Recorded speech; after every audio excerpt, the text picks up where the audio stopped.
ప్రజాతంత్ర ప్రేక్షకులకు నమస్కారం. ఈనాటి మన సంభాషణ ముఖ్య అతిథి గుత్తా జ్వాల. గుత్తా జ్వాల అనంగానే మనకి గుర్తొచ్చేటటువంటి పేరు బ్యాడ్మింటన్.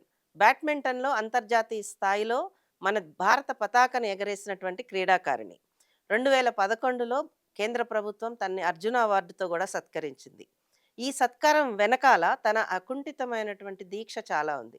4 సంవత్సరాల వయసులో తండ్రి ప్రోత్సాహంతో క్రీడా రంగంలోకి అడుగుపెట్టింది. ఆ ప్రాక్టీస్‌ని కొనసాగిస్తూ 30 సంవత్సరాల పాటు తన ప్రయాణాన్ని కొనసాగించింది.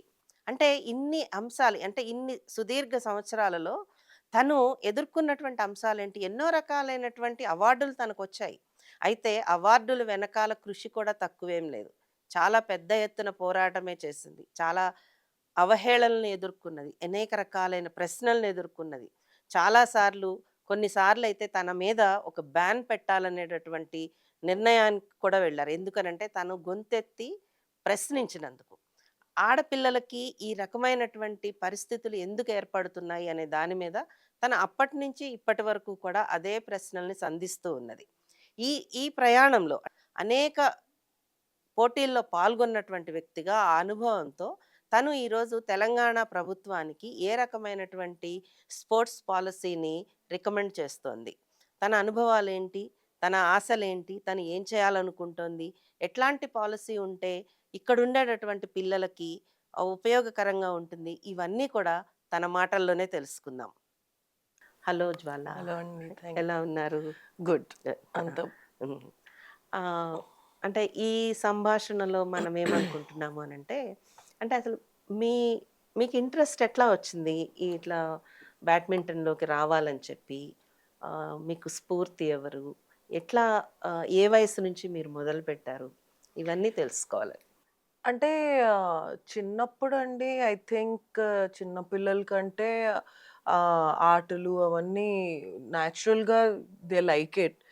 అండ్ ఒక కెరియర్‌గా నేను స్పోర్ట్స్ తీసుకునేటప్పుడు I think it was unheard of. చాలా తక్కువ అమ్మాయిలు నేను లాల్ బహదూర్ స్టేడియంకెళ్తే everybody was a bye.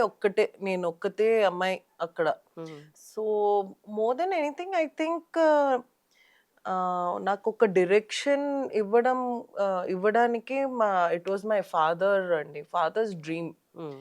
More than anything. And father's vision అంటా నేనైతే. More than dream it was a vision. Hmm. అంటే అప్పుడులో ఇంజినీరింగ్ ప్రతి వాళ్ళు ఇంజినీరింగ్ లేకపోతే డాక్టర్ ఆహ్, ఆహ్, వెళ్తూ ఉండట. హ్మ్. కోసం ట్రై చేస్తున్నారు. And sports was just like ఒక గుడ్ హ్యాబిట్, ఒక మంచి హ్యాబిట్, ఒక హ్మ్. స్పోర్ట్స్ చేసుకోవాలి, హెల్త్ కోసం మంచిది.